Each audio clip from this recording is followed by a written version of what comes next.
आप दानिश अली का नाम लेकर गाली देते?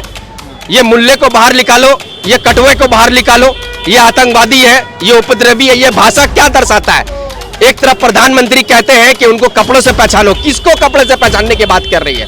हिंदुस्तान की आजादी में जितना आपने लड़ाई लड़ा है, उतना ही हिंदुस्तान के उलमाओं ने अपना खून की कुर्बानी देकर हिंदुस्तान को आजाद कराया है। और हम किसी से भीख नहीं मांग रहे। ये हमारा हक है पूरे हिंदुस्तान में कि जितना आपका अधिकार है उतना मेरा भी अधिकार है हिंदुस्तान में। आजाद भारत में, आजाद आसमान के नीचे हम हर वक्त ये कह सकते हैं कि सारे जहां से अच्छा हिंदुस्तान हमारा, हम बुलबुले हैं इसके, ये गुलिस्तान हमारा। 14 के बाद नाथूराम गोडसे का देश बनाने जा रहे हैं, जो नफरत फैलाया पूरे देश में। नाथूराम गोडसे जो अंग्रेजों का तलवा चाटता था, नाथूराम गोडसे वही जिसने महात्मा गांधी को गोली मारा था। आजाद हिंदुस्तान का पहला टेररिस्ट अगर कोई है तो वो नाथूराम गोडसे है। और इनके नक्शे कदम पे चलने वाला ये नरेंद्र मोदी की सरकार, ये भारतीय जनता पार्टी के लोग हैं। किस तरीके से भारतीय जनता पार्टी के लोग रेपिस्ट के समर्थन में कठुआ में निकले थे, जो आसिफा का रेप हुआ तो रेपिस्ट के समर्थन में जुलूस निकाला। किसने निकाला? भारतीय जनता पार्टी के लोगों ने। तो उन्नाव में रेप किया बीजेपी के एमएलए के समर्थन में भारतीय जनता पार्टी ने वहां पर रैली निकाला।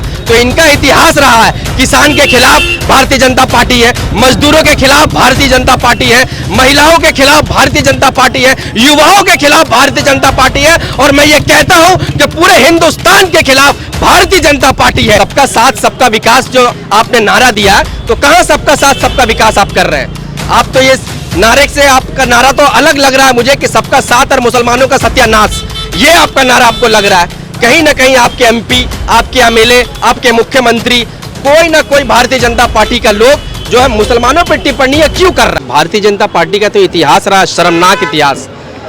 जब वो रेपिस्ट के समर्थन में जुलूस निकाल सकते हैं कि रेपिस्ट को बचाने के लिए, तो ये जो संसद में जो शर्मनाक बात इन्होंने कहा मुसलमान एमपी के अगेंस्ट में, क्या कहा संसद में इन्होंने कि कटवा को, मुल्ला को बाहर निकालो, उपद्रवी को बाहर निकालो, टेररिस्ट। तो इन लोगों का मानसिकता कैसा है? भारतीय जनता पार्टी की एमपी का मानसिकता कैसा है कि ये मुसलमान एमपी को उपद्रवी की तरह देखते हैं। टेररिस्ट, मुसलमानों में उनको टेररिस्ट दिखता है, मुल्ला और कटवा करके ये बुलाते हैं। तो मैं इनकी घोर निंदा करता हूं। और इनके समर्थन में जो एमपी आ रहे हैं, तो इनको ये बात सोचना चाहिए कि हिंदुस्तान के संविधान ने यह पूरा अधिकार दिया है कि हिंदू, मुस्लिम, सिख, ईसाई सभी को बराबर ही हक मिलना चाहिए पूरे हिंदुस्तान में। अगर दानिश अली ने इसरो के ऊपर बोला कि इसरो की संस्था को किसने काम किया? जवाहरलाल नेहरू जी ने काम किया। जवाहरलाल नेहरू जी हिंदुस्तान के पहले प्रधानमंत्री रहे, जिन्होंने बहुत सारी संस्थाएं बनाई, जिसमें से आज डॉक्टर, इंजीनियर्स पढ़ के निकल रहे हैं। उसी में से इंजीनियर्स पढ़ के निकले और इसरो में गए और वहां से रॉकेट और चंद्रयान को भेजा गया। तो इसमें गर्व की बात बताने में क्या शर्म करना चाहिए दानिश अली को? दानिश अली को तो अब बताया जा रहा है कि दानिश अली के पोक की वजह से रमेश विदुरी ने इस तरह की बात। दानिश अली ने क्या कहा संसद में? यही कहा ना कि जवाहरलाल नेहरू जी इसरो बनाए थे, अगर वो इसरो नहीं बनाते तो चंद्रयान 3 कभी नहीं होता। ये बात उनको इतना मिर्चा लग गया। 2014 से पहले जो भी काम हुआ पूरे हिंदुस्तान में 70 साल में, वो कांग्रेस पार्टी की देन रही। लेकिन 2014 के बाद नरेंद्र मोदी से तो हम लोग पूछ रहे हैं कि आपने बनाया क्या है? कांग्रेस पार्टी ने जो बनाया था, रेलवे बनाया, आपने उसे बेचने का काम किया। एयरपोर्ट बनाया, आपने उसे बेचने का काम किया। LIC बनाया, आपने उसे बेचने का काम किया। तो दानिश अली जो BSP के MP है, मायावती के पार्टी से आते हैं, एक मुसलमान समुदाय को वो रिप्रेजेंट करते हैं लोकसभा में, तो उनके खिलाफ आप इतना जहर कि आप संसद में, जो लोकतंत्र का मंदिर जिसको कहा जाता है, उस संसद में खड़े होके आप ये बात कह रहे हैं कि कटवा को बाहर निकालो। मुसलमान MP को आप आतंकवादी कह रहे हैं। कहां कह रहे हैं? स्पीकर के मौजूदगी में कह रहे हैं, होम मिनिस्टर के मौजूदगी में कह रहे हैं। और उसके बाद में फिर आप ये बात कहते हैं, उसके समर्थन में आ रहे हैं कि दानिश प्रवोक कर रहा है। अरे बात का टास तो होता है संसद में, चर्चा का महल है वो, उसमें वो चर्चा के लिए बनाया ही गया है। कानून, विपक्ष का काम है कि पक्ष सत्ता दल को वो आईना दिखाए। अगर वो कोई बात कह रहे हैं तो उन पे आप उनका जवाब दीजिए। तो राजनाथ सिंह ने जो माफी मांगी उसे कैसे देखते? राजनाथ सिंह ने गाली नहीं दिया है। जिस MP ने गाली दिया है उसको संसद से तुरंत सस्पेंड करना चाहिए। ये संसद के मर्यादा के खिलाफ है। अगर आज आप मुसलमानों को गाली दे रहे हैं संसद के अंदर बैठकर, कल आप दलित को गाली देंगे, पर से आप पिछड़े वर्गों के लोगों जो आते हैं उसको गाली देंगे। जब नया संसद भवन बैठा, आपकी मानसिकता कैसी है कि जब नया संसद भवन बना तो उसमें आपने राष्ट्रपति को नहीं बुलाए। क्यों नहीं बुलाए? क्योंकि वो एक पिछले कौम से आती हैं, पिछड़े वर्ग से आती हैं, आदिवासी वर्ग से आती हैं, इसलिए आप उनको नहीं बुलाए। ये तो आपकी मानसिकता को दर्शाता है। रमेश भिदोरी तो कह रहे हैं कि हमने किसी कम्युनिटी को गाली नहीं दिया, हमने तो दानिश अली को गाली दी। दानिश अली कौन से कम्युनिटी से आता है? मुल्ला बोलने का, आप दानिश अली का नाम लेकर गाली देते? ये मुल्ले को बाहर निकालो, ये कटवे को बाहर निकालो, ये आतंकवादी है, ये उपद्रवी है, ये भाषा क्या दर्शाता है? एक तरफ प्रधानमंत्री कहते हैं कि उनको कपड़ों से पहचानो, किसको कपड़े से पहचानने की बात कर रही है?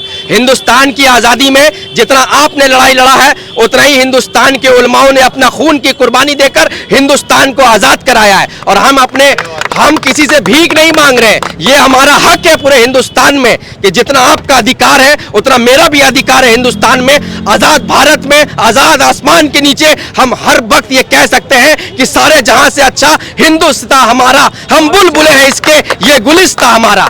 तो कैसे देखते हैं, जैसे अब सड़कों से निकल के अब ये संसद तक पहुंच गया है, सड़क पर आप देखिए ना किस तरीके से आप एक दाढ़ी टोपी वाला को ट्रेन में गोली मार दिया जा रहा है, एक दाढ़ी टोपी वाला को यूपी में सरेआम मॉब लिंचिंग कर दिया जा रहा है, मध्य प्रदेश में उसको मारा जा रहा है, दलित के ऊपर में ओपन पेशाब कर दिया जा रहा है। किस तरीके का आप देश बनाने का कोशिश कर रहे हैं? क्या 2014 से पहले हमारा देश ऐसा था?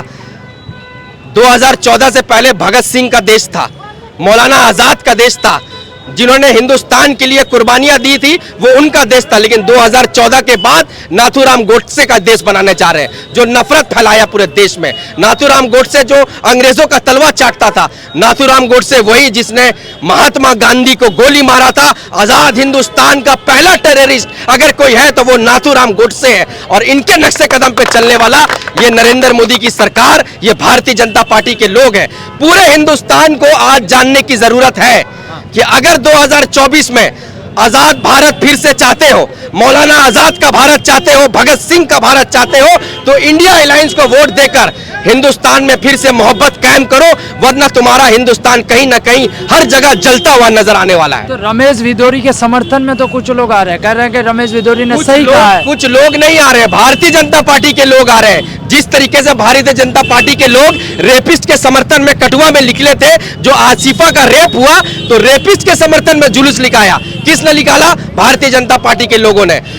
जो उन्नाव में रेप किया बीजेपी के एमएलए के समर्थन में भारतीय जनता पार्टी ने वहां पर रैली निकाला। तो इनका इतिहास रहा है, किसान के खिलाफ भारतीय जनता पार्टी है, मजदूरों के खिलाफ भारतीय जनता पार्टी है, महिलाओं के खिलाफ भारतीय जनता पार्टी है, युवाओं के खिलाफ भारतीय जनता पार्टी है। और मैं ये कहता हूं कि पूरे हिंदुस्तान के खिलाफ भारतीय जनता पार्टी है। और हिंदुस्तान के लोगों को आज जानने की, जागने की जरूरत है कि हिंदुस्तान में जो नफरत फैल रहा है उसको आप रोकिए।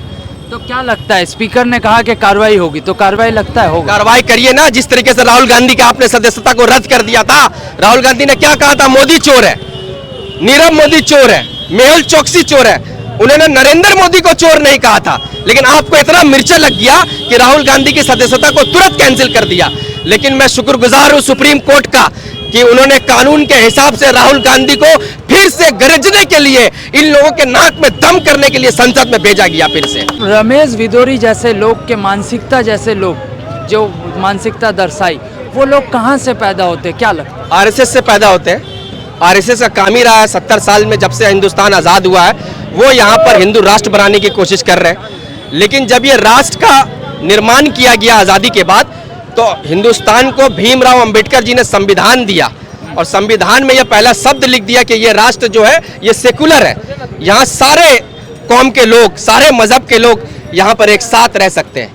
जिनको पाकिस्तान जाना था वो मुसलमान पाकिस्तान चले गए। हम अपने चॉइस से यहाँ हिंदुस्तान में हैं, और हमको ये आज़ादी मिली थी कि आपको पाकिस्तान जाना है या हिंदुस्तान में रहना है। तो हमने इस देश को चुना, जिस देश में हमारा खून बहा है आज़ादी के लिए, उस देश को हमने अपने मर्जी से चुनकर यहाँ रहा।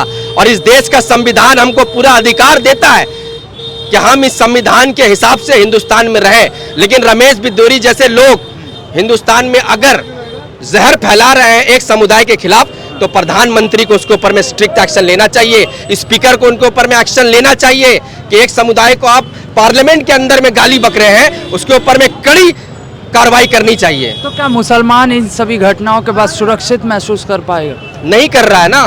प्रधानमंत्री मीडिया में आकर कहे ना कि सबका साथ सबका विकास जो आपने नारा दिया है, तो कहां सबका साथ सबका विकास आप कर रहे हैं? आप तो ये नारे से, आपका नारा तो अलग लग रहा है मुझे कि सबका साथ और मुसलमानों का सत्यानाश, ये आपका नारा आपको लग रहा है। कहीं ना कहीं आपके एमपी, आपके एमएलए, आपके मुख्यमंत्री, कोई ना कोई भारतीय जनता पार्टी का लोग जो है मुसलमानों पर टिप्पणियां क्यों कर रहा है?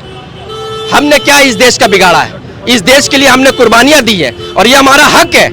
अपने हक को हम लड़ाई लड़के लेंगे। अगर कोई हमारे हक को छीनने की कोशिश करेगा, चाहे वो रमेश बिदूरी जैसे लोग हो, चाहे भारतीय जनता पार्टी के लोग हो, संविधान के हिसाब से हिंदुस्तान में जब तक लड़ाई लड़ना होगा हम लड़ेंगे।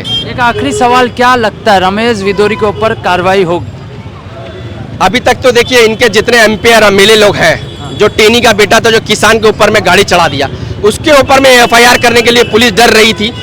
कुलदीप सिंह सेंगर जिसने रेप किया उन्नाव में, एमएलए भारतीय जनता पार्टी का, उसके ऊपर में एफआईआर कराने के लिए कितना जद्दोजहद वहां के लोगों को करना पड़ा। आप जो महिला खिलाड़ी थी जो ब्रिजभूषण, उसके ऊपर में एफआईआर करने के लिए कितना आंदोलन करना पड़ा। इस देश की बेटी के लिए जो नारा देते हैं हिंदुस्तान के प्रधानमंत्री कि बेटी बचाओ बेटी पढ़ाओ, उसको इतना संघर्ष करना पड़ा उसके ऊपर एफआईआर करने के लिए। तो मुझे नहीं लगता कि रमेश बिदूरी के ऊपर में भी प्रधानमंत्री कोई कार्रवाई करेंगे।